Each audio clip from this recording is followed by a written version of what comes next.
প্রত্যেকটা জনগণ বলতে হবে, দর্শকের বেবিচারীর নগদ বিচার চাই, নগদ শাস্তি চাই। আমরা নগদ বিচার হইতে হবে, নগদ। আজকে যদি প্রিয় ভাই শহীদ শরীফ উসমান হাদি থাকতো তো দেখতা প্রতিবাদ কাকে বলে। ইমানদার চলে গেছে, সাহসী যুবক চলে গেছে, নয়তো দেখতা তুলপার হয়ে যাইত। আল্লাহ পাক আবার আমার দেশে তোমাদের মাঝ থেকে হাদির মতো সন্তান আল্লাহ কবুল করে নেন। দয়া করো, প্রত্যেকেই ফিকির করো, আখলাকের হেফাজত করো। আব্বা, তোমার মা আছে, তোমার বোন আছে, তোমার কন্যা আছে, তোমার স্বজন আছে। আমরা পারস্পরিক মানুষ, সামষ্টিক মানুষ। আমরাই সবাই সবাই আত্মীয় স্বজন, আমরা সবাই সবার আপনজন। যেখানে আপন কন্যা, আপন বোন, 8 বছরের বাচ্চা মেয়েও যেখানে নিরাপদ না, যে মাটিতে, তোমরা টিকবা কেমনে আব্বা? আরে ছেলেরা বুঝো বেটা, তোর বোন আছে ছোট, আগামী দিনে তোর বোন নিরাপদে বাঁচবে কেমনে আব্বা? তোমাদেরও তো ছোট বোন আছে। 8 বছরের মেয়ে যদি আমার বাংলার জমিনে যদি 92% চাইতে বেশি মুসলমান, 3 লক্ষের চাইতে বেশি মসজিদ আছে বাংলাদেশে, প্রতিদিন কমপক্ষে 30 লক্ষ ছাত্র ছেলে মেয়ে মাদ্রাসায় পড়ে, যে বাংলাদেশে 5 ওয়াক্ত নামাজের মসজিদে আজান হয়। সারা বাংলাদেশে কোথাও এমন নাই যেখানে আজান নিষিদ্ধ। তাহলে সারা বাংলাদেশের কোনায় কোনায় যেখানে 5 ওয়াক্ত নামাজের আজান হয়, যেখানে এত কোটি কোটি মুসলমান, সেখানে যদি 8 বছরের মেয়ে ধর্ষিতা হয়, 8 বছরের মেয়ের যদি কল্লা শরীর থেকে কাইটা আলাদা করে ফেলা হয়, এতটা ছোট্ট মাসুম মেয়ে, ও আখেরাতে গিয়ে কি বলবে, আল্লাহর কাছে কি বলবে? ওই ছোট্ট মেয়েটা যদি হাসরের ময়দানে দাঁড়ায়া আল্লাহকে বলে, আল্লাহ আমার জাতির এতগুলো মানুষ বেঁচে থাকতে আমি 8 বছরের মেয়ে আমার এইভাবে মেরে ফেললো, আমার শরীরটা 2টা টুকরা করে ফেললো, তাহলে বলো আব্বা, বলো বলো ছেলেরা, তোমাদের বিবেকে যদি লাগে তোমাদের বোন আগামী দিনে নিরাপদ? প্রত্যেক মানব সন্তানের ভিতরে এই ছোট বাচ্চা ওইটা বুঝছে, ওই দেখছেননি, ওই মোবাইল ধরে রাখছে, মানে সৃষ্টিগতভাবে গুনার প্রতি ঘৃণা। খোদার কসম, এই কোরআন ধরে বলি, আল্লাহ মানুষের জন্মসূত্রে দিয়ে দিছিলেন, এই পরিবেশ নষ্ট করে দিয়েছে। আল্লাহ জন্মসূত্রে মানুষের বাচ্চার মধ্যে আল্লাহকে মানার যোগ্যতা দিয়েই পাঠাইছিলেন। কিন্তু আমরা আফসোস, আমরা সবাই মিলে আমাদের সমাজ ছেড়ে দিছি আমরা। তোমরা বলো ভাই, তোমরা যারা 18 বছর, 14 বছর, 16 বছরের ছেলে, তোমরাই বলো, তোমাদের ছোট বোন আছে না কারো? তো তোমাদের বোন আগামী দিনে কেমনে নিরাপদ থাকবে বলো ভাই? সবাই মিলে যেভাবে তোমরা মোবাইলে পাগল হয়ে গেলা, সবাই যে যা পাইতেছো দেখতেছো, সবাই মনে করে চাচ্ছ সারা পৃথিবীর সব নারী, তোমার দেশের সব মহিলা উলঙ্গ হয়ে যাক, তুমি সবাইকে দেখতে চাচ্ছ। তাইলে আগামী দিনে তোমার বোন বাঁচবে কেমনে? তোমার কন্যা বাঁচবে কেমনে? আমারও তো 4.5 বছরের ছোট্ট মেয়ে আছে, আমার সেই মেয়ে বড় হবে কোন সমাজে বলো? আগামী দিনে আল্লাহ চাহে তো, এখন তোমাদের যাদের বয়স 16 বছর, 18, 20 বছর, আল্লাহ যদি হায়াত দেয়, আমরা দোয়া করি আল্লাহ তোমাদেরকে হায়াত দিক, তো তোমরাও তো আব্বা আগামী 10 বছরের ব্যবধানে আল্লাহ দিলে ইনশাআল্লাহ তোমরা তো বিয়ে করবে।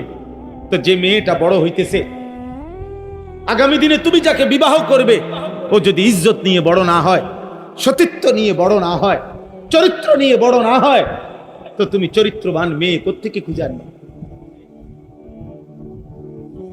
তোমরা যে যাকে পাচ্ছ, যে যেখানে পাইতেছ, নারীর ছবি তুলতেছ, মেয়ের ছবি তুলতেছ, যে যাকে পাচ্ছ তারে ফুসলাইয়া প্রলোভন করে হারাম প্রেম ভালোবাসার নামে অশ্লীলতার মধ্যে ডুবাই দিতেছ। তা আগামী দিনে বাঁচবা কেমনে আব্বা? পবিত্র নারী মিলবে কিভাবে? মোবাইলের নারী আর ঘরের বিবাহিত স্ত্রী এক কথা না, দুইটা তো এক বিষয় না রে বাপ। বাঁচতে শিখো, বাঁচতে শিখো। আমরা বললাম এটা একক কোনো সরকারের দায়ী করলে হবে না।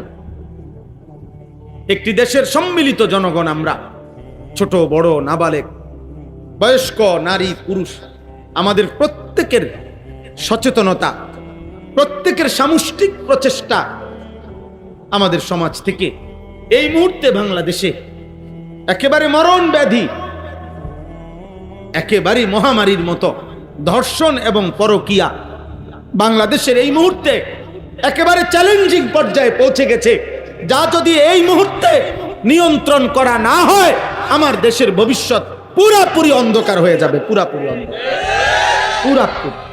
এজন্য তোমরা প্রত্যেকটা যুবক যার যার জায়গা থেকে, আমরা আওয়ামী লীগ বিএনপি বুঝি না, আমরা জাতীয় পার্টি জামাত ইসলাম বুঝি না, আমরা বুঝি 18 কোটি বাংলাদেশের প্রত্যেকটা জনগণ বলতে হবে দর্শকের বেবিচারীর নগদ বিচার চাই, নগদ শাস্তি চাই। আমরা নগদ বিচার হইতে হবে, নগদ। আজকে যদি প্রিয় ভাই শহীদ শরীফ উসমান হাদি থাকতো তো দেখতা প্রতিবাদ কাকে বলে। ইমানদার চলে গেছে, সাহসী যুবক চলে গেছে, নয়তো দেখতা তুলপার হয়ে যাইত। আল্লাহ পাক আবার আমার দেশে তোমাদের মাঝ থেকেই হাদির মতো সন্তান আল্লাহ কবুল করে নেন। দয়া করো, প্রত্যেকেই ফিকির করো, আখলাকের হেফাজত করো। আব্বা, তোমার মা আছে, তোমার বোন আছে, তোমার কন্যা আছে, তোমার স্বজন আছে। আমরা পারস্পরিক মানুষ, সামষ্টিক মানুষ। আমরাই সবাই সবাই আত্মীয় স্বজন, আমরা সবাই সবার আপনজন।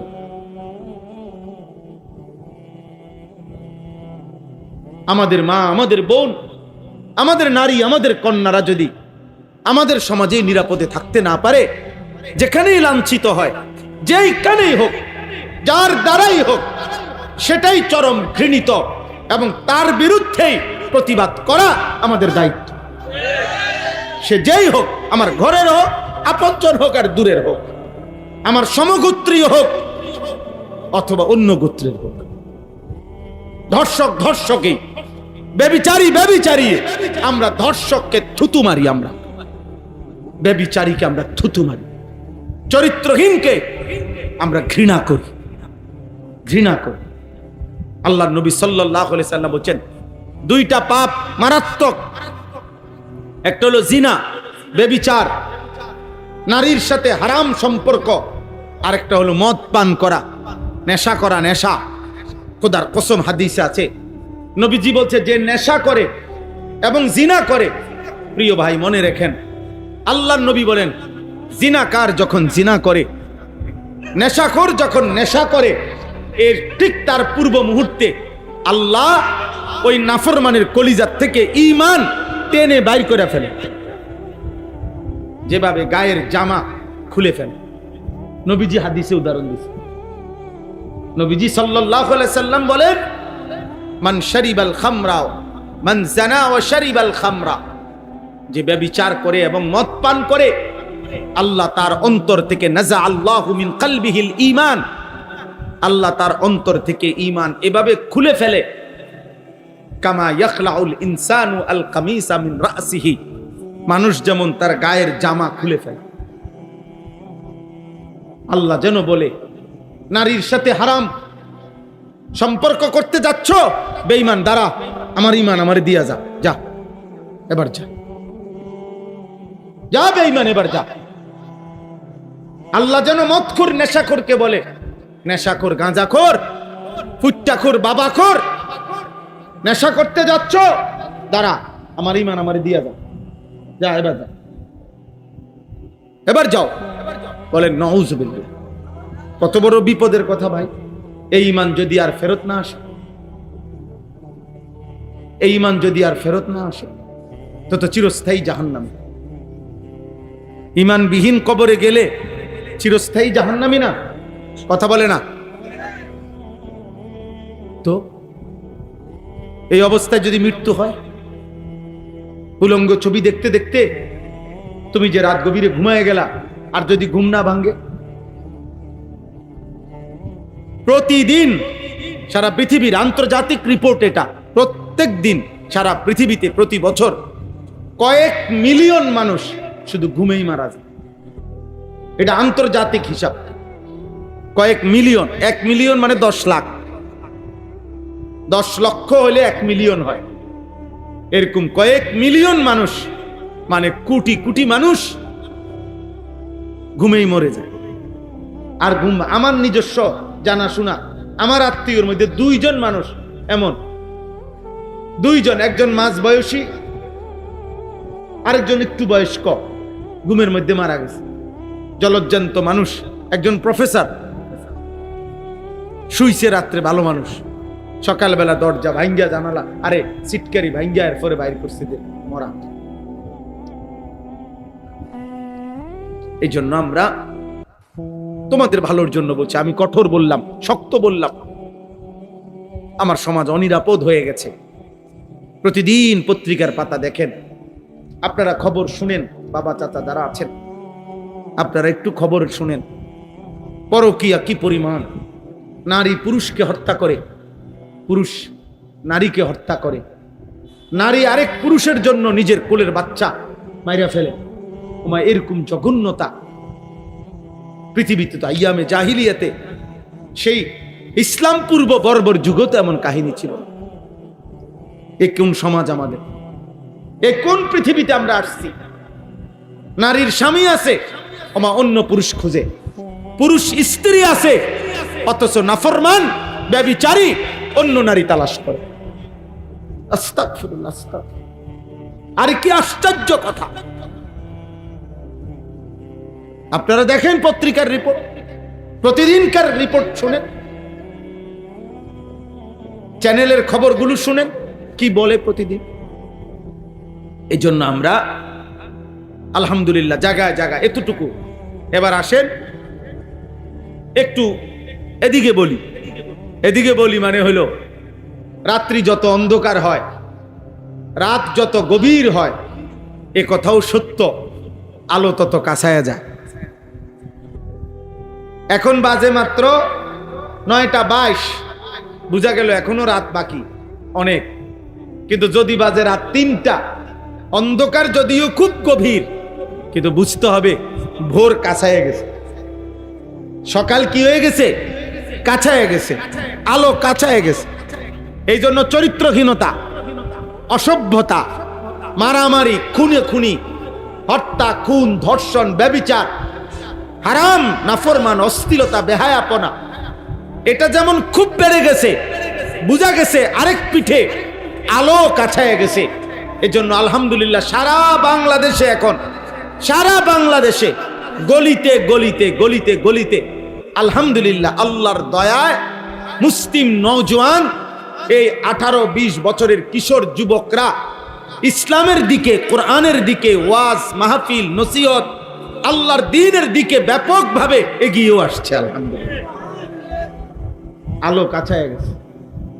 কালকে আমি যেখানে মাহফিল করছি কুমিল্লা সদর দক্ষিণ, ওনারা আমারে দেখাইছে, হুজুর ক্লাস 6, 7, 8, সর্বোচ্চ ক্লাস 8 পর্যন্ত পড়ে এই 3 ক্লাসের বাচ্চা প্রায় 25 থেকে 26 জন, ওরা এই মাহফিলটা সাজাইছে। মানে কালকে আমি যে ওয়াজ করছি, কয় যে হুজুর আমাকে সবচেয়ে বড় লিডার ক্লাস 8-এ। তাহলে বুঝা গেল আলো কাছায় গেছে, আলো কি কাছায় গেছে। আলহামদুলিল্লাহ প্রত্যেক জায়গায় সারা বাংলাদেশে আমরা, সেদিন আমি সিলেট ফজরের নামাজের পরে বাদ ফজর বয়ান করছি, এই 3-4 দিন আগে। আমরা একটা কাজ করি সারা বাংলাদেশে, ফজর ক্যাম্পেইনের কাজ করি, অর্থাৎ ফজরের নামাজে মুসল্লি বৃদ্ধির জন্য সারা বাংলাদেশে আমরা ফজরের মুসল্লি বৃদ্ধির জন্য প্রচারণা করি। কিশোর যুবকদের মাঝে ছেলেরা ফজর পড়বে, ফজরের নামাজই হবে। আমাদের বিজয় ফজরের নামাজে, কোরআন শরীফে আছে, সূরা বনী ইসরাইলের মধ্যে আছে। ফজরের নামাজ বিজয়ের নামাজ, ফজরের নামাজ। এই জন্য ফজরের নামাজের অনেক ফজিলত। নবীজি সাল্লাল্লাহু আলাইহি সাল্লাম বলছে ফজরের নামাজ মুমিন আর মুনাফিকের পার্থক্য করে। কোন ব্যক্তি মুমিন না মুনাফিক, আল্লাহর কসমে কোরআন ধরে বললাম, নবীজির হাদিস মতে এটা প্রমাণ হয় কিভাবে? ফজরের নামাজে। নবীজি যাকে ফজরের নামাজে অনুপস্থিত দেখতেন তাকে মুনাফিক মনে করতেন। সাহাবায়ে কেরাম বলছেন, আমরা নবীজির জামানায় যাকে আমরা ফজরের জামাতে না দেখতাম, খোদার কসম আসানা বিহি জান, হযরত আব্দুল্লাহ ইবনে ওমর বলেন, আমরা তাকে ভাবতাম হয় রোগাক্রান্ত আর নয়তো মুনাফিক।